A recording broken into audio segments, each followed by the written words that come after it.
नमस्कार दोस्तों, स्वागत है आपका इकोनॉमिक मास्टर यूट्यूब चैनल पर। आज हम बात करेंगे दोस्तों यूजीसी नेट 2018 के प्रश्न पत्र के सेकंड भाग के बारे में। पहले भाग में हमने 50 प्रश्न कर लिए, बाकी के प्रश्न हम इस भाग में करेंगे। तो चलिए शुरुआत करते हैं पहले प्रश्न के साथ। गरीबी के दुष्चक्र के मांग पक्ष के बारे में निम्न में से कौन सा सही है? निम्न आय, निम्न मांग, निम्न निवेश, पूंजी अल्पता, निम्न उत्पादकता, निम्न आय। इन सब को क्रम में निर्धारित करना है। बी, निम्न उत्पादकता, निम्न आय, निम्न बचत, निम्न निवेश, पूंजी अल्पता, निम्न आय, निम्न निवेश, निम्न मांग, पूंजी की निम्न अल्पता, निम्न मांग, निम्न बचत, निम्न उत्पादकता और निम्न निवेश और पूंजी की अल्पता। सही क्या होगा दोस्तों? गरीबी के दुष्चक्र के मांग पक्ष के बारे में सही होगा दोस्तों। सबसे पहले होगी निम्न आय। क्या आएगी? एक पर निम्न आय, उसके बाद में निम्न मांग, फिर निम्न निवेश, पूंजी की अल्पता, निम्न उत्पादकता, निम्न आय। तो ए सही होगा। गरीबी के दुष्चक्र का प्रतिपादन रेगनर नर्कस ने किया था। उनके अनुसार विषम दुष्चक्र अल्प विकसित देशों में आर्थिक विकास की संभावनाओं को असंभव बना देता है। निर्धनता का मूल कारण पूंजी का अभाव है। अतः पूंजी निर्माण का न्यून होना पूंजी की पूर्ति एवं पूंजी की मांग के पक्षों से संबंधित होता है। पूंजी का मांग पक्ष विनियोग की प्रेरणाओं पर निर्भर करता है। पूंजी का पूर्ति पक्ष बचत की इच्छा व क्षमता पर निर्भर करता है।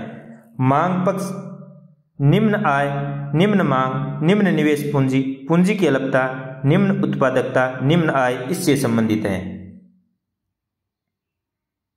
तो सबसे पहले क्या आएगा? निम्न आय, फिर निम्न मांग, फिर निम्न निवेश, फिर पूंजी की अल्पता, फिर निम्न उत्पादकता। अगला प्रश्न, हेरोड मॉडल में निम्नलिखित में से कौन सा वांछित वृद्धि दर और वास्तविक वृद्धि दर के बीच असंतुलन का कारण है? प्रत्याशित निवेश और वास्तविक निवेश के बीच विसंगति, प्रत्याशित निवेश और प्रत्याशित बचत के बीच विसंगति, प्रत्याशित बचत और वास्तविक बचत के बीच विसंगति, वास्तविक निवेश और वास्तविक बचत के बीच विसंगति। सही उत्तर क्या होगा दोस्तों? सही उत्तर होगा ऑप्शन ए, प्रत्याशित निवेश और वास्तविक निवेश के बीच विसंगति। हेरोड ने 3 संवृद्धि दरों की बात की: वृद्धि की वास्तविक दर, वृद्धि की आवश्यक दर, वृद्धि की प्राकृतिक दर। वास्तविक दर क्या होती है? यह बचत की दर एवं पूंजी उत्पाद दर के द्वारा निर्धारित होती है। यह वृद्धि की दर में अल्पकालीन चक्रीय परिवर्तनों को सूचित करती है। वृद्धि की आवश्यक दर क्या होती है? यह पूर्ण क्षमता वृद्धि दर है। एक बार प्राप्त होने पर निवेशक इसी प्रगति को बनाए रखना चाहते हैं। प्राकृतिक दर क्या है वृद्धि की? यह उत्पादन की ऐसी प्रवृत्ति को सूचित करता है जब पूर्ण रोजगार की अवस्था होती है तथा मुद्रा प्रसार नहीं होता। यह जनसंख्या वृद्धि व तकनीकी सुधारों द्वारा प्राप्त की जा सकती है। जनसंख्या वृद्धि तथा तकनीकी सुधारों द्वारा हेरोड की कौन सी वृद्धि दर प्राप्त की जा सकती है? वृद्धि की प्राकृतिक दर। अगला प्रश्न, निम्नलिखित में से किस समिति ने भारत में राष्ट्रीय कृषि और ग्रामीण विकास बैंक की स्थापना के लिए सिफारिश की थी? नरसिंहमन समिति, चक्रवर्ती समिति, अभिजीत सेन समिति और शिवरामन समिति। सही ऑप्शन क्या होगा दोस्तों? सही ऑप्शन होगा ऑप्शन डी, शिवरामन समिति। भारत में राष्ट्रीय कृषि एवं ग्रामीण विकास बैंक की स्थापना शिवरामन समिति की सिफारिश पर 12 जुलाई 1982 को की गई थी। इसका मुख्यालय कहाँ है? मुंबई में। यह ग्रामीण क्षेत्रों में कृषि एवं संबंधित क्रियाकलापों की सहायता प्रदान करने, एकीकृत एवं सतत विकास को बढ़ावा देने के लिए प्रतिबद्ध है। अगला प्रश्न, जलवायु परिवर्तन पर राष्ट्रीय कार्य योजना के बारे में क्या विकल्प सही है? इसे 2008 में आरंभ किया गया। इसमें प्रदूषण नियंत्रण हेतु 8 उद्रव मिशन है। 1 व दोनों सही हैं, न तो 1 और न 2 सही हैं। सही ऑप्शन क्या होगा दोस्तों? जलवायु परिवर्तन पर राष्ट्रीय कार्य योजना में 8 उद्रव मिशन है। बी सही है। इसे 2008 में आरंभ किया गया। ये भी सही ऑप्शन है। तो सही उत्तर होगा इसका ऑप्शन सी, 1 व 2 दोनों। भारत सरकार ने जल, नवीनीकरणीय ऊर्जा एवं कृषि के विकास हेतु 30 जून 2008 को राष्ट्रीय कार्य योजना जारी की, जिसके तहत 8 मिशन निर्धारित किए गए। जो प्रदूषण नियंत्रण के लिए कार्यरत हैं। ये 8 मिशन कौन से हैं? राष्ट्रीय सौर मिशन, राष्ट्रीय mission for enhanced energy efficiency, sustainable habitat पर राष्ट्रीय मिशन, राष्ट्रीय जल मिशन, हिमालय पारिस्थितिकी तंत्र को बनाए रखने के लिए राष्ट्रीय मिशन, ग्रीन इंडिया के लिए राष्ट्रीय मिशन, सतत कृषि के लिए राष्ट्रीय मिशन, जलवायु परिवर्तन के लिए रणनीतिक ज्ञान पर राष्ट्रीय मिशन। अगला प्रश्न दोस्तों, कौन सी योजना राष्ट्रीय कृषि विकास योजना RKVY में शामिल नहीं है? प्रोटीन पूरक के लिए राष्ट्रीय मिशन, सेफ रन मिशन, त्वरित चारा विकास कार्यक्रम, उपयुक्त सभी में से कोई नहीं। तो दोस्तों राष्ट्रीय कृषि विकास योजना RKVY में प्रोटीन पूरक के लिए राष्ट्रीय मिशन शामिल है, सेफ रन मिशन शामिल है, त्वरित चारा विकास कार्यक्रम शामिल है। तो प्रश्न में क्या पूछ रखा है, कौन सा शामिल नहीं है? तो सही ऑप्शन होगा ऑप्शन डी, उपयुक्त में से कोई नहीं। अगला प्रश्न, देश के जनसंख्या पिरामिड से निम्नलिखित में से क्या प्रदर्शित होता है?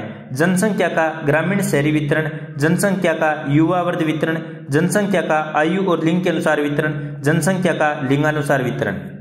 सही ऑप्शन क्या होगा दोस्तों? सही ऑप्शन होगा ऑप्शन सी, जनसंख्या का आयु और लिंग के अनुसार वितरण। जनसंख्या पिरामिड का प्रतिपादन किसने किया? W थॉमसन ने। जब किसी देश की जनसंख्या की आयु तथा लिंग संरचना को एक साथ ग्राफ में अंकित किया जाता है तो हमें पिरामिड प्राप्त होता है। यदि पिरामिड का आधार चौड़ा है तथा ऊंचाई कम है तो दीर्घायु में कमी, जन्म दर में अधिकता होगी, जो सामान्य विकासशील देशों की विशेषता है। यदि पिरामिड का आधार कम चौड़ा तथा ऊंचाई अधिक है तो जन्म दर में कमी तथा दीर्घायु में वृद्धि होगी, जो सामान्यतः विकसित देशों की विशेषता है। पिरामिड के निर्माण में बाएं अक्ष पर पुरुषों की संख्या, दाहिने अक्ष पर स्त्रियों की संख्या को दर्शाया जाता है। अगला प्रश्न, दीर्घ अवधि में निम्नलिखित में से कौन सा वक्र विकासशील अर्थव्यवस्था के लिए जनसंख्या के समय पथ का सटीक प्रतिनिधित्व करता है? चरघातांकी वक्र, लॉजिस्टिक वक्र, लोरेंज वक्र, अति परवलयिक वक्र। साथियों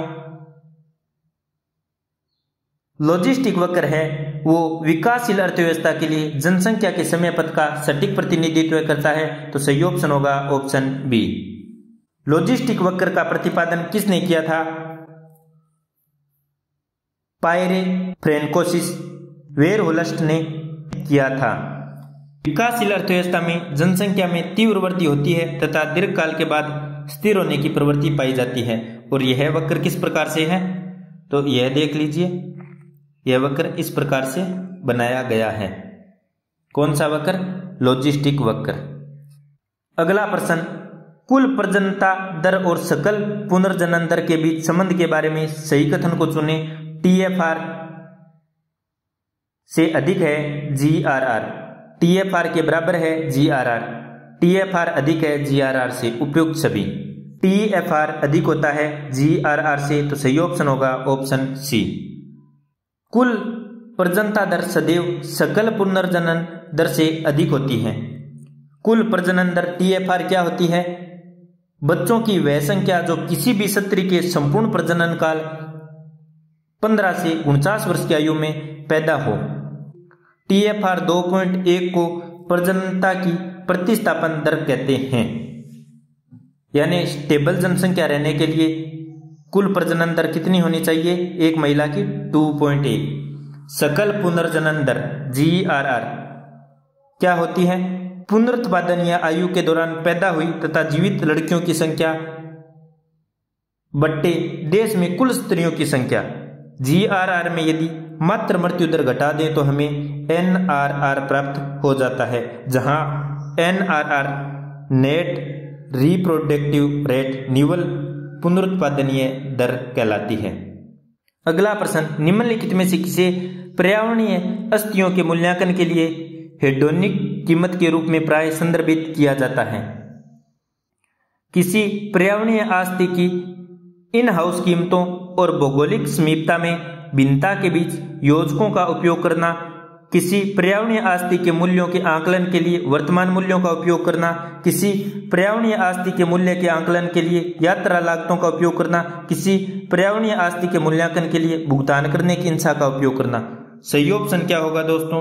सही ऑप्शन होगा ऑप्शन ए, किसी पर्यावरणीय आस्ति की इन हाउस कीमतों और भौगोलिक समीपता में भिन्नता के बीच योजकों का उपयोग करना हेडोनिक कीमत के रूप में संदर्भित किया जाता है।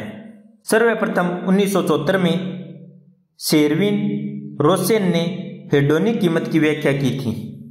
एक उत्पादन की कुल कीमत को अपने समरूप गुणों की कीमत के योग के रूप में माना जा सकता है। हेडोनिक मूल्य निर्धारण मॉडल आधार कारकों की पहचान करता है। इसके अंतर्गत जो वस्तु किसी आधार कीमतों द्वारा बेची जा रही है वह आंतरिक एवं बाह्य दोनों कारकों द्वारा प्रभावित होती है। इनका प्रयोग पारिस्थितिकी तंत्र के मात्रात्मक मूल्यों का अनुमान लगाने के लिए किया जाता है। अगला प्रश्न, निम्नलिखित में से कौन सी योजना भारत में महिलाओं के उत्थान के लिए नहीं है? बेटी बचाओ बेटी पढ़ाओ, सुकन्या समृद्धि योजना, जेंडर बजटिंग, उजाला योजना। दोस्तों, भारत में महिलाओं के उत्थान के लिए बेटी बचाओ बेटी पढ़ाओ योजना है, सुकन्या समृद्धि योजना है, जेंडर बजटिंग की जाती है, उजाला योजना नहीं है। यह किससे संबंधित है? यह ऊर्जा संरक्षण से संबंधित है। सही ऑप्शन कौन सा होगा? सही ऑप्शन होगा ऑप्शन डी। उजाला योजना कब प्रारंभ की गई? 1 मई 2015 को। इसके तहत एलईडी बल्ब कम दाम पर वितरित किए गए थे। अगला प्रश्न, कृषकों की आय को दोगुना करने के उद्देश्य के संदर्भ में कौन सा कथन सही नहीं है? लक्ष्य वर्ष 2022-23 है। यह वास्तविक आय है जो दोगुना किया जाना है। केवल खेतीबाड़ी से होने वाली आय को दोगुना किया जाना है। इस उद्देश्य से कृषि के विविधीकरण को प्रोत्साहित किया जाना चाहिए। सही ऑप्शन क्या होगा? तो कृषि की आय को दोगुना करने का उद्देश्य केवल खेतीबाड़ी से होने वाली आय को दोगुना किया जाना नहीं है। तो सही ऑप्शन होगा ऑप्शन सी। जबकि 2022-23 इसका लक्ष्य है। वास्तविक आय को दोगुना करना लक्ष्य था और कृषि के विविधीकरण को प्रोत्साहित करना इसका लक्ष्य था। इसके लिए एमएसपी रेट को 1.5 गुना किया गया और कृषकों को ऋण हेतु ब्याज दर में छूट प्रदान की गई। निम्न में से कौन सा कथन सही है? ग्रीन हाउस प्रभाव को साधारणतः ग्लोबल वार्मिंग भी कहा जाता है। ग्लोबल वार्मिंग पूर्णतः प्राकृतिक घटना है। ग्लोबल वार्मिंग का अर्थ है हिमखंडों का पिघलना। ग्लोबल वार्मिंग में पृथ्वी की सतह के औसत तापमान में वृद्धि होती है। दोस्तों, ग्रीन हाउस प्रभाव को ग्लोबल वार्मिंग नहीं कहा जाता। ग्रीन हाउस गैसों से ग्लोबल वार्मिंग होती है। ग्लोबल वार्मिंग पूर्णतः प्राकृतिक घटना नहीं है, मानव जनित भी हो सकती है। ग्लोबल वार्मिंग का अर्थ होता है संपूर्ण विश्व का तापमान बढ़ना। तो ऑप्शन सी भी गलत है। ग्लोबल वार्मिंग में पृथ्वी की सतह का औसत तापमान बढ़ता है। ऑप्शन डी सही है। दोस्तों, ग्लोबल वार्मिंग में पृथ्वी की सतह के औसत तापमान में वृद्धि होती है। औद्योगिक तथा अन्य मानवीय क्रियाओं के कारण वायुमंडल के औसत तापमान में वृद्धि होना ग्लोबल वार्मिंग कहलाता है। ग्रीन हाउस गैस मुख्यतः CO2, मीथेन, जलवाष्प पृथ्वी की सतह को 1.5 डिग्री सेंटीग्रेड के ग्लोबल स्तर पर बनाए रखती हैं। ग्रीन हाउस प्रभाव की धारणा का प्रतिपादन जोसेफ फूरियर ने किया। ग्रीन हाउस प्रभाव के अंतर्गत कौन सी गैसें उत्तरदायी हैं? CO2, methane, nitrous oxide, CFC, ozone, SO2, जलवाष्प। अगला प्रश्न, आर्थिक सर्वेक्षण 2017-18 के अनुसार भारतीय अर्थव्यवस्था और अधिक औपचारिक बनती जा रही है। इसे निम्नलिखित में से किस परिवर्तन द्वारा दर्शाया जा सकता है या किस परिवर्तन के द्वारा दर्शाया गया है? सही कूट चुनना है। वस्तु एवं सेवा कर लगाए जाने से और अधिक फर्में अप्रत्यक्ष कर के दायरे में आ गई। विमुद्रीकरण के पश्चात आयकर विवरणी भरने वाले व्यक्तियों की संख्या में काफी वृद्धि हुई। औपचारिक वित्तीय क्षेत्र में बचत में वृद्धि हुई। 1 और 2, केवल 2, 1, 2 और 3, 2 और 3। सही ऑप्शन होगा दोस्तों ऑप्शन सी 1, 2 और 3। विमुद्रीकरण के पश्चात आयकर विवरणी भरने वाले व्यक्तियों की संख्या में वृद्धि हुई है। औपचारिक वित्तीय क्षेत्र में बचत में वृद्धि हुई है। अप्रत्यक्ष करदाताओं की संख्या 50% बढ़ गई है। गैर कृषि क्षेत्रों में 30% रोजगार बढ़ा है। साथ ही GST के अंतर्गत 50% रोजगार बढ़ा है। अगला प्रश्न, भारत के वित्त आयोग के संबंध में कौन सा कथन सही है? वित्त आयोग का गठन संविधान के अनुच्छेद 275 के अंतर्गत हुआ है। राज्यों को अनुदान सहायता का प्रावधान अनुच्छेद 280 के अंतर्गत उपबंधित किया गया है। उपयुक्त में से कौन सा कथन सही है? सही कूट चुनिए। केवल एक, केवल दो, एक और दो, न तो एक न दो। दोस्तों, वित्त आयोग का गठन किस अनुच्छेद के अंतर्गत हुआ है?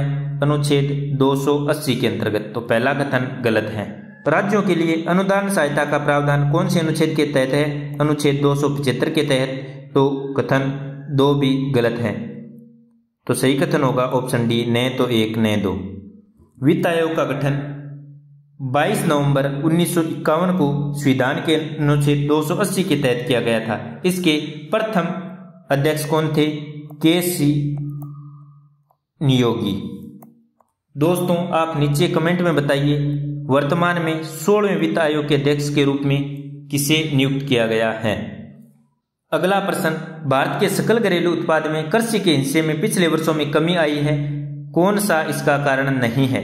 अर्थव्यवस्था में गैर कृषि क्षेत्रों की अपेक्षा तीव्र वृद्धि दर, कृषि वस्तुओं के पैदावार में स्थिरता या धीमी वृद्धि, शिक्षित ग्रामीण युवा कृषि को व्यवसाय के रूप में नहीं अपना रहे, कृषि वस्तुओं के संदर्भ में निम्न मूल्य वर्धन। सही ऑप्शन होगा दोस्तों ऑप्शन सी, शिक्षित ग्रामीण युवा कृषि को व्यवसाय के रूप में नहीं अपना रहे हैं। अगला प्रश्न, पिछले दशक में भारत में निम्नलिखित में से किस क्षेत्र में सबसे अधिक एफडीआई आया? दूरसंचार क्षेत्र में, रक्षा क्षेत्र में, सेवा क्षेत्र में, बीमा क्षेत्र में। तो दोस्तों, पिछले दशक की बात कर रहा है तो पिछले दशक में सबसे ज्यादा एफडीआई सेवा क्षेत्र में आया था। सही ऑप्शन होगा ऑप्शन सी। दोस्तों, वर्तमान में टॉप 5 क्षेत्र देखें एफडीआई के तो बैंकिंग, बीमा, वित्त, R&D में 16% आया है 1 नंबर पर। 2 नंबर पर कंप्यूटर सॉफ्टवेयर व हार्डवेयर में 15%, ट्रेडिंग में 6%, दूरसंचार में 6% और ऑटोमोबाइल में 5% आया है। टॉप 5 स्टेट देखें वर्तमान में एफडीआई प्राप्त करने वाले तो महाराष्ट्र 30%, कर्नाटक 22%, गुजरात 17%, दिल्ली 13% और तमिलनाडु 5%। टॉप 5 इक्विटी प्रवाह हेतु शीर्ष देश देखें तो Mauritius 25%, Singapore 23%, USA 9%, Netherland 7%, Japan 6%। ये दोस्तों 2023-24 का लेटेस्ट डाटा है।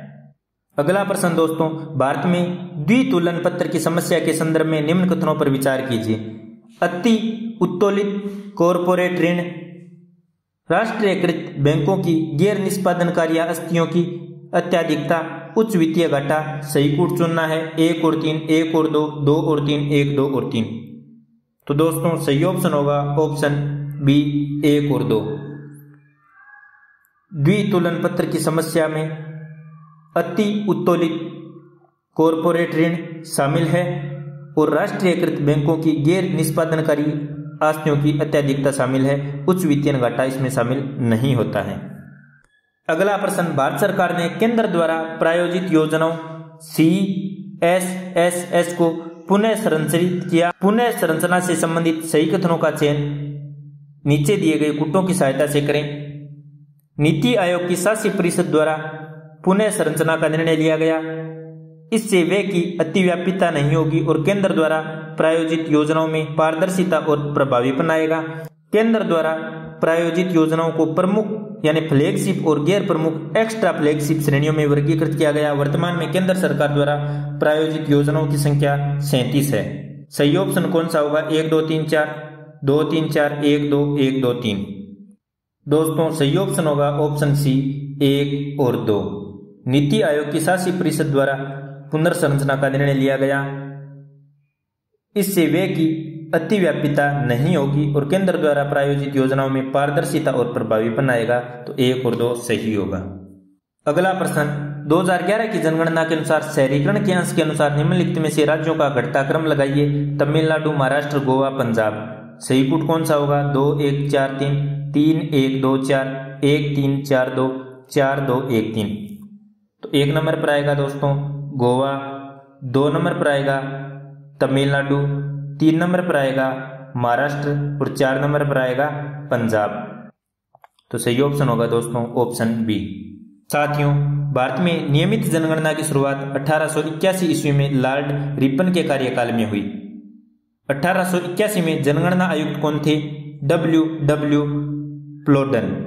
2011 में जनगणना आयुक्त कौन थे? Doctor C Chandramouli. 2011 में देश में पहली बार राष्ट्रीय जनसंख्या रजिस्टर तैयार किया गया। 2011 के जनसंख्या संबंधी आंकड़े देखें तो भारत में कुल विश्व की 17.5% जनसंख्या रहती है और 1.64% वार्षिक वृद्धि दर है और दशकीय वृद्धि दर 17.7% है। अगला प्रश्न 31 मार्च 2017 की स्थिति के अनुसार भारत का बाह्य ऋण सकल घरेलू उत्पाद के अनुसार प्रतिशत रूप में किस सीमा तक रहा? 14 से 16%, 16 से 18%, 18 से 20%, 20 से 22%। सही ऑप्शन होगा दोस्तों ऑप्शन डी 20 से 22%। 2018 में 20.5% हो गया।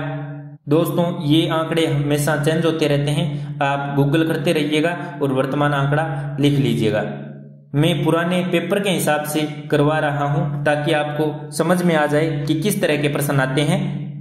अगला प्रश्न, जननांक के लाभांश पर विचार करने के संदर्भ में भारतीय राज्यों में जननांक की अद्वैतता प्रदर्शित हो रही है। इस संबंध में निम्नलिखित कारकों पर विचार कीजिए। कुल प्रजनन दर, लिंग अनुपात, प्रति व्यक्ति आय, कौन सा कारक सही है? सही कूट चुनना है केवल एक और दो और 3 केवल 2। तो दोस्तों सही ऑप्शन होगा केवल एक, कुल प्रजनन दर, यानी ए ऑप्शन राइट होगा। कुल प्रजनन दर भारत में जननांक की अद्वैतता को प्रदर्शित करने का प्रमुख कारण है।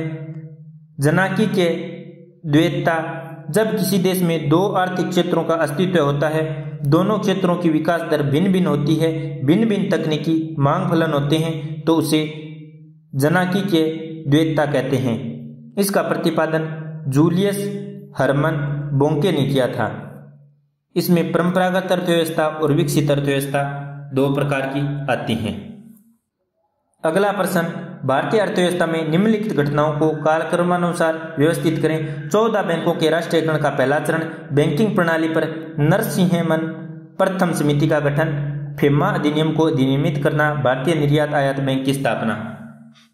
सही कूट कौन सा होगा? 1 3 4 2, 1 4 2 3, 1 3 2 4, 1 4 3 2। दोस्तों 14 बैंकों का राष्ट्रीयकरण का पहला चरण कब अपनाया गया था? 1969 में। बैंकिंग प्रणाली पर नरसिंहम प्रथम समिति का गठन कब किया गया था? 1991 में। फेमा अधिनियम को अधिनियमित कब किया गया था? 1999 में। भारतीय निर्यात आयात बैंक की स्थापना कब की गई थी? 1982 में। तो 1 नंबर क्या होगा? 14 बैंकों का राष्ट्रीयकरण का पहला चरण। 2 नंबर क्या होगा? निर्यात आयात बैंक की स्थापना। 3 नंबर क्या होगा? नरसिंहम प्रथम समिति का गठन। और 4 नंबर पर फेमा अधिनियम को अधिनियमित करना। तो सबसे पहले आएगा 1, उसके बाद में आएगा 4,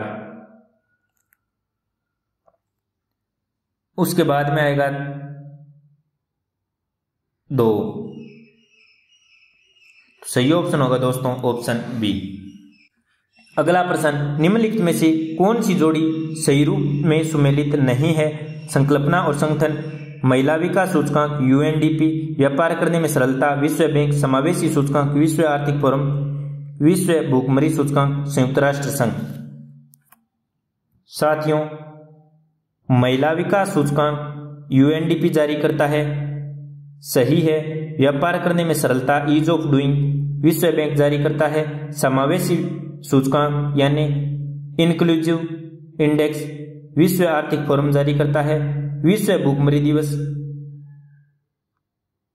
संयुक्त राष्ट्र संघ जारी नहीं करता। यह कौन जारी करता है? FAQ, अंतर्राष्ट्रीय खाद्य नीति अनुसंधान। तो सही ऑप्शन होगा ऑप्शन डी। अगला प्रश्न, निम्नलिखित आरेख पर विचार कीजिए जो बढ़ रही लागत के अंतर्गत वस्तु के उत्पादन को दर्शाता है। यदि वस्तु पर इकाई कर अधिरोपित किया जाता है तो क्रेता पर पड़ने वाले कर भार की राशि क्या होगी। ये डायग्राम दे रखा है, इस पर है मात्रा, इस पर है कीमत। प्राइस है P, तब मात्रा है M, सप्लाई है SS। अब प्राइस बढ़कर हो गई P डैश, तो मात्रा घटकर क्या हो गई, मात्रा घटकर हो गई N, और सप्लाई वक्र किधर चला गया, SS डैश पर। डिमांड करो, ये बन गया DD। तो बतानी है क्रेता पर पड़ने वाली कर भार राशि कौन सी होगी, NL, LQ, LR, RQ। दोस्तों, क्रेता पर यदि एक इकाई कर अधिरोपित कर दिया जाता है तो इसे इतनी एक्स्ट्रा राशि देनी पड़ेगी, तो सही ऑप्शन होगा RQ, D। अगला प्रश्न, निम्नलिखित में से कौन से कथन सत्य हैं। साध्य संसाधन प्रतिद्वंदी और अपवर्जनीय होते हैं। सार्वजनिक वस्तु अप्रतिद्वंदी और अपवर्जनीय होती है। सही पुट कौन सा है, 1 और 2 दोनों, केवल 1, केवल 2, न तो 1 न 2। दोस्तों सही ऑप्शन होगा ऑप्शन ए, 1 और 2 दोनों। सार्वजनिक वस्तु अप्रतिद्वंदी और अपवर्जनीय होती है। साध्य संसाधन प्रतिद्वंदी और अपवर्जनीय होते हैं। निजी वस्तु प्रतिद्वंदी और अपवर्जनीय होती है। ये अंतराल याद रखना। अगला प्रश्न, निम्नलिखित पुस्तकों को उनके प्रकाशन के कालक्रमानुसार व्यवस्थित करें। The affluent society, Asian drama, the general theory of employment, interest and money, development as freedom. The affluent society कब प्रकाशित हुई, 1958 में। एशियन ड्रामा 1968 में। The general theory of employment, interest and money 1936 में। डेवलपमेंट एज फ्रीडम 1999 में। तो सबसे पहले क्या आएगा दोस्तों, सबसे पहले आएगा 3 नंबर। उसके बाद में क्या आएगा दोस्तों, 1 नंबर। सही ऑप्शन होगा दोस्तों ऑप्शन बी। अगला प्रश्न, किन कारणों से बाजार विफलता हो सकती है। अपूर्ण प्रतिस्पर्धा, बाह्यताएं, ए और बी दोनों, न तो ए न बी।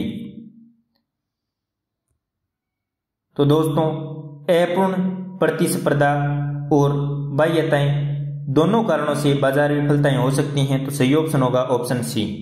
बाजार विफलताएं निम्न कारणों से हो सकती हैं। अपूर्ण प्रतिस्पर्धा, बाह्यताएं, असम्मित सूचनाएं, उभयनिष्ठ की त्रासदी, एकाधिकार प्रतियोगिता, संपत्ति के अधिकारों का परिभाषित न होना, अपूर्ण रोजगार और शर्माती रेट।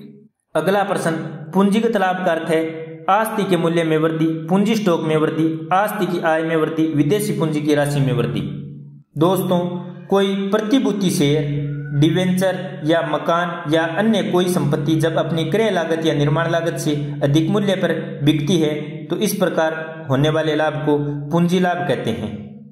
यदि कोई प्रतिभूति जैसे शेयर अपने क्रय के 1 वर्ष के भीतर बिकती है तो इस पर होने वाला लाभ क्या कहलाता है, अल्पकालीन पूंजी लाभ।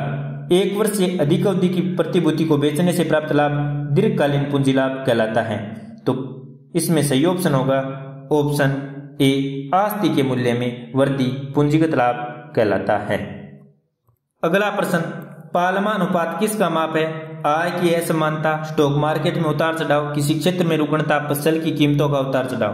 तो दोस्तों पालमा अनुपात आय की असमानता का माप है। सही ऑप्शन होगा ऑप्शन ए। पालमा अनुपात जब होता है जब 40% जीडीपी का भाग 10% समृद्ध लोगों के पास रहता है तो इसे पालमा अनुपात कहते हैं और यह आय की असमानता को व्यक्त करता है। अगला प्रश्न, सोलो के वृद्धि मॉडल के अनुसार संतुलन की दशा में पूंजी श्रम अनुपात में परिवर्तन नहीं होता है। पूंजी और श्रम के बीच प्रतिस्थापन संभव है। ए और आर दोनों सही है। आर ए का सही व्याख्या है, ए आर दोनों सही है परंतु आर ए की सही व्याख्या नहीं है। ए सही है परंतु आर गलत है, ए गलत है परंतु आर सही है। सही ऑप्शन क्या होगा दोस्तों? सोलो के वर्दी मॉडल के अनुसार संतुलन की दशा में पूंजी श्रम अनुपात में परिवर्तन नहीं होता है, गलत है। परिवर्तन होता है दोस्तों, पूंजी और श्रम के बीच प्रतिस्थापन संभव है, सही है। तो सही ऑप्शन होगा ए सही है, आर गलत है, ऑप्शन सी। अगला प्रश्न, कथन ए तुलनात्मक लाभ के तर्ज पर अंतर्राष्ट्रीय व्यापार वर्तमान संसाधनों की वितरणात्मक दक्षता में सुधार लाता है। अंतर्राष्ट्रीय व्यापार समृद्धि का इंजन है, ये है कारण। तो ए आर दोनों सही है, आर ए की सही व्याख्या करता है। आर ए और आर दोनों सही है, आर ए की सही व्याख्या नहीं करता। ए सही है, आर गलत है, ए गलत है, आर सही है। सही ऑप्शन क्या होगा दोस्तों? तुलनात्मक लाभ की तर्ज पर अंतर्राष्ट्रीय व्यापार वर्तमान संसाधनों की वितरणात्मक दक्षता में सुधार लाता है। ए सही है, अंतर्राष्ट्रीय व्यापार समृद्धि का इंजन है। आर भी सही है, लेकिन दोस्तों इसका कारण ये नहीं है।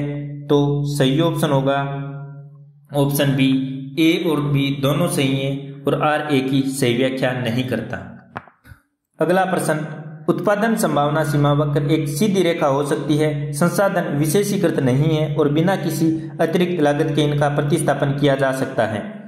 ए और आर दोनों सही हैं, आर ए की सही व्याख्या करता है।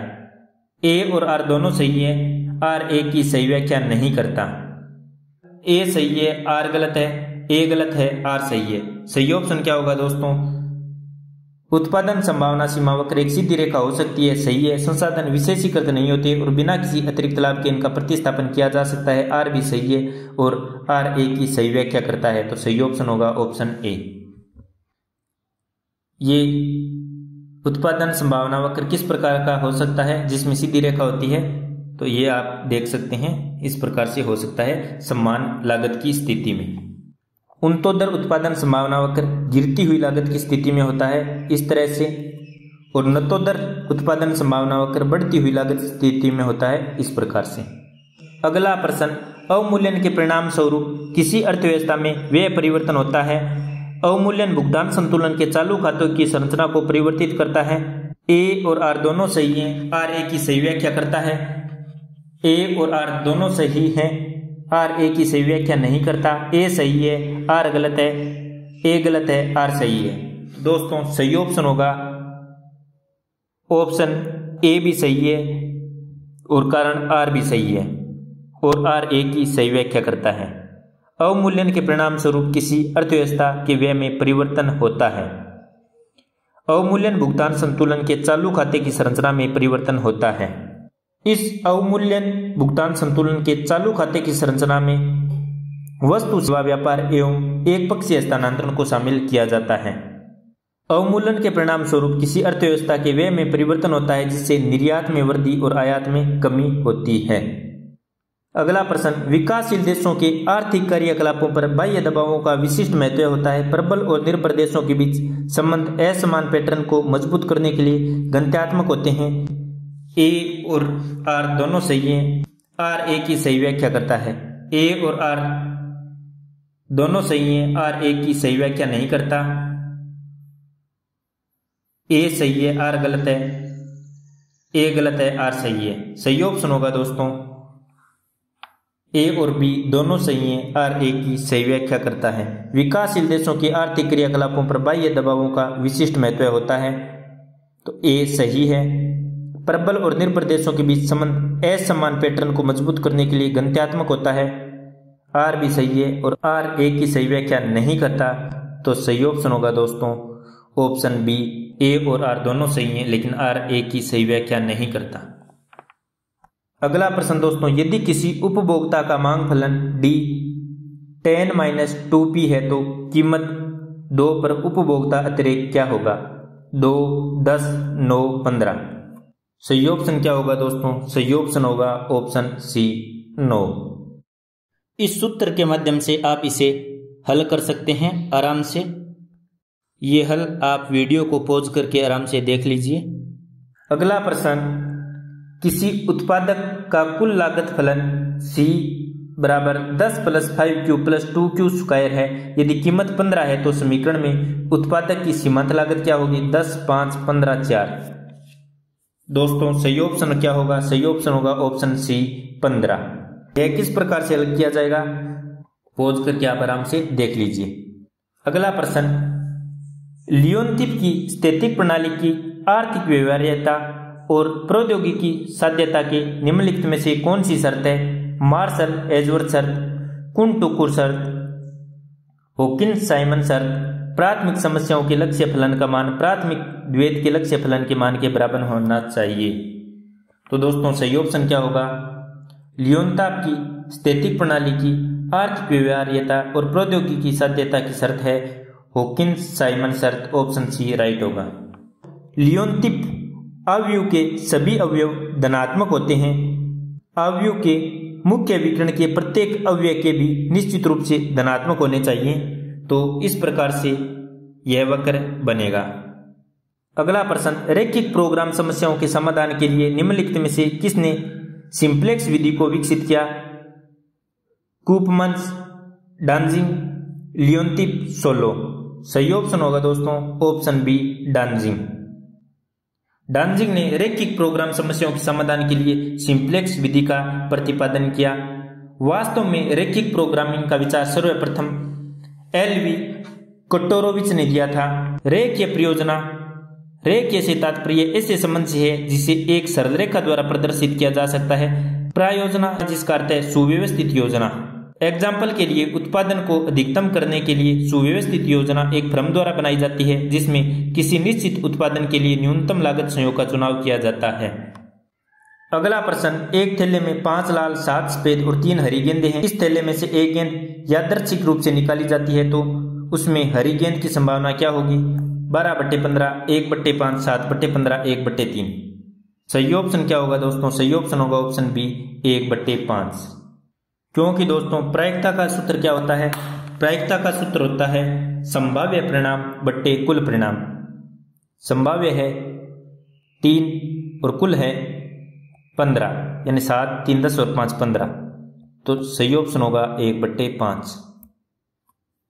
अगला प्रश्न, यदि 5 वर्ष तक प्रतिवर्ष किसी गांव विशेष में 1900 परिवारों का एक प्रतिदर्श सर्वेक्षण किया जाता है तो उनमें संग्रहित किए गए आंकड़ों का वर्णन किस रूप में किया जाएगा? काल श्रेणी, अनुप्रस्थ काट, पैनल आंकड़े, संग्रहित काल श्रेणी और अनुप्रस्थ काट आंकड़े।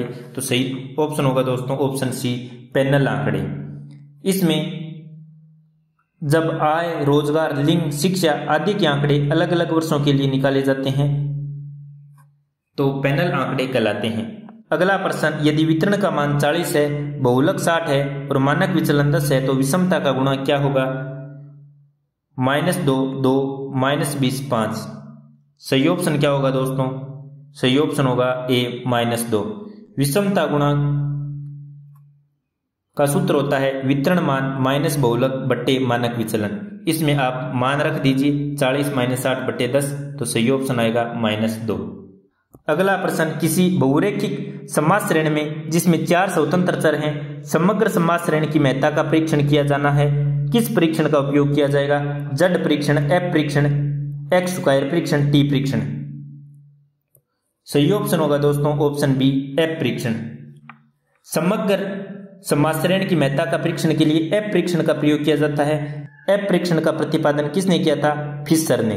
अगला प्रश्न, 1000 कर्षकों की जनसंख्या से 100 का प्रतिदर्श लिया जाता है जिसमें सीमांत छोटे बड़े कर्षक शामिल हैं। कौन सी सबसे अधिक उपयुक्त प्रतिदर्श पद्धति होगी? साधारण यादृच्छिक प्रतिदर्श, क्लस्टर प्रतिदर्श, स्थिरीकृत यादृच्छिक प्रतिदर्श, प्रणालीगत प्रतिदर्श। दोस्तों सबसे अच्छी पद्धति होगी स्थिरीकृत यादृच्छिक प्रतिदर्श। ऑप्शन सी राइट आंसर होगा। स्थिरीकृत यादृच्छिक प्रतिदर्श में संपूर्ण जनसंख्या को विभिन्न वर्गों में विभाजित किया जाता है जिसे स्तर कहा जाता है। अगला प्रश्न, रिकर्सिव सिस्टम के संबंध में कौन सा कथन सही है? प्रत्येक समीकरण में OLS का पृथक अनुप्रयोग करके प्राचलों का तर्कसंगत आकलन किया जा सकता है। अन्य समीकरण में स्वतंत्र चर अन्य पदों के साथ सहबंध हो सकते हैं। केवल एक, केवल दो, एक और दो दोनों, न तो एक न दो। सही ऑप्शन होगा दोस्तों ऑप्शन सी एक और दो दोनों। अगला प्रश्न, सूची 1 और सूची 2 दी गई है और इसमें बताना है सही कूट कौन सा होगा, यानी सही मिलान करना है। आकस्मिकता तालिका, इकाई मूल परीक्षण, फिशर का एफ परीक्षण, ग्रेंगर परीक्षण, स्थिरता, कारणत्व, एक्स स्क्वायर परीक्षण, समग्र समास श्रेणी के महत्व का परीक्षण। पीछे हम करके आए हैं फिशर का एफ परीक्षण किसका है, समग्र समास श्रेणी के महत्व का परीक्षण। तो आप पिछले प्रश्न से भी इसको कर सकते हैं। C4 सही ऑप्शन होगा ऑप्शन ए। लेकिन एक एक करके देखें तो आकस्मिक तालिका से किसका परीक्षण किया जाता है, एक्स स्क्वायर से, इकाई मूल से स्थिरता का, फिशर से समग्र समास श्रेणी का, ग्रेंगर से कारणत्व का। अगला प्रश्न, आकलन की सामान्यीकृत न्यूनतम वर्ग विधि निम्नलिखित में से किस समस्या से निपटने के लिए उपयुक्त नहीं होगी। स्व सहसंबंध, विषम विचालित त्रुटिपात, बहु समरेखिकता, चरों में त्रुटियां। सही उत्तर कौन सा होगा, 1 2 2 3 3 4 या 1 4। आकलन की सामान्यीकृत न्यूनतम वर्ग विधि में समस्या से निपटने के लिए स्व सहसंबंध उपयुक्त होगा, विषम विचालिका त्रुटिपात उपयुक्त होगा, बहुसमरेखिकता उपयुक्त नहीं होगा और चरों में त्रुटियां उपयुक्त नहीं होगी। तो 3 और 4 सही ऑप्शन होगा ऑप्शन सी। अगला प्रश्न, सूची 1 व सूची 2 का मिलान कीजिए। Solo, Domar, John, Robins, Herod. तो सही ऑप्शन कौन सा होगा, ऑप्शन ए।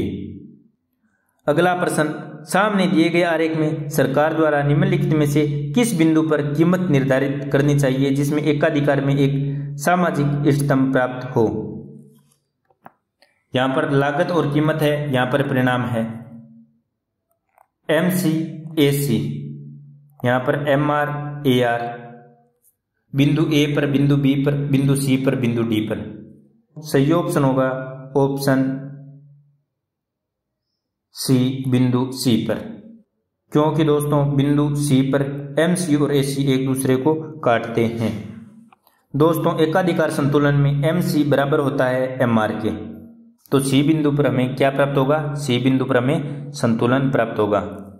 अगला प्रश्न, यदि उत्पादक द्वारा उपभोग में लाए गए प्रत्येक आगत के लिए भुगतान की गई कीमत उसके सीमांत उत्पाद के मूल्य के बराबर है तो वह निम्नलिखित में से क्या अर्जित करेगा।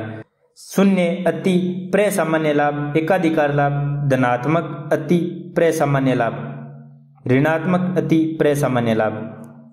तो सही ऑप्शन होगा दोस्तों ऑप्शन ए, 0 अति प्रसामान्य लाभ।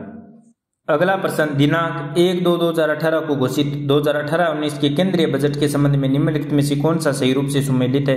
वित्तीय घाटा, राजस्व घाटा, प्राथमिक घाटा, प्रभावी राजस्व घाटा। ये घरेलू उत्पाद के प्रतिशत के रूप में है, 3.5%, 2.2%, 1.2%, 0.3%।